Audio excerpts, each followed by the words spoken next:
Hi అండి. ఈరోజు అయితే ఇక్కడ చూపిస్తున్న ఫోటోల బ్లౌజ్ అయితే నేనైతే స్టిచ్ చేస్తున్నాను అనమాట. దానికోసం పైపింగ్ అయితే వేస్తున్నాను. బ్లూ కలర్తో ప్లెయిన్గా వచ్చింది బ్లౌజ్ అని చెప్పైతే ఇలా బ్రాడ్ నెక్ అయితే వచ్చిందనమాట ఫ్రంట్ సైడు. అయితే ఇది prince cut boat neck cut చేసుకుంటాం కదా, దాంట్లోనే 3.5-4 ఇంచులు నెక్ పెట్టుకోకుండా 2.5 పెట్టుకోవాలి షోల్డర్ దగ్గర అనమాట. అంటే షోల్డర్ పార్ట్ ఎక్కువగా ఉండేలాగా అయితే చూసుకోవాలి. ఫ్రంట్ అయితే బ్రాడ్గా వెడల్పుగా ఎక్కువగా ఉండేలాగా అయితే చూసుకుంటే ఈ షేప్ అనేది వస్తుందన్నమాట. అయితే ఇది ప్లెయిన్గా ఉంటే బాగోలేదని చెప్పి నేనైతే ఇక్కడ పైపింగ్ అయితే వేస్తున్నాను అనమాట.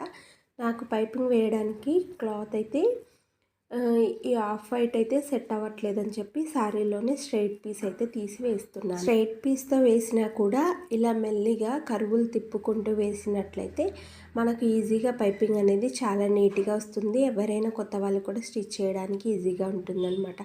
ఇలా చిన్న చిన్న ఖర్చులు అనేవి పెట్టేసేయాలన్నమాట. ఇలా కరువు తిరిగిన దగ్గర, అంటే మనకి రౌండ్ తిరిగే దగ్గర ప్రతి చోట కూడా ఇలాగా చిన్న చిన్న కట్స్ అనేది పెట్టుకుంటే ఈజీగా లోపలికి అయితే తిరుగుతుందనమాట.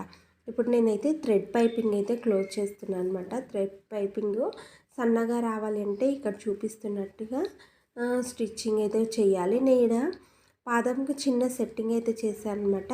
ఇక్కడ బెర్రీ పిన్స్ పింక్ కలర్ కనిపిస్తున్నాయి కదా, ఆ పిన్ అనేది కొంచెం పాదం లూజ్ చేసుకున్న తర్వాత ఇది కొంచెం వంకరగా తిప్పుకొని వంచుకున్న తర్వాత ఆ పాదం గ్యాప్లో పెట్టి స్క్రూ అనేది టైట్ చేస్తే మనకు ఇలా పాదం అనేది ఒకవైపుకు వస్తుంది, ఒకవైపుకు గ్యాప్ ఎక్కువగా ఉంటుందన్నమాట.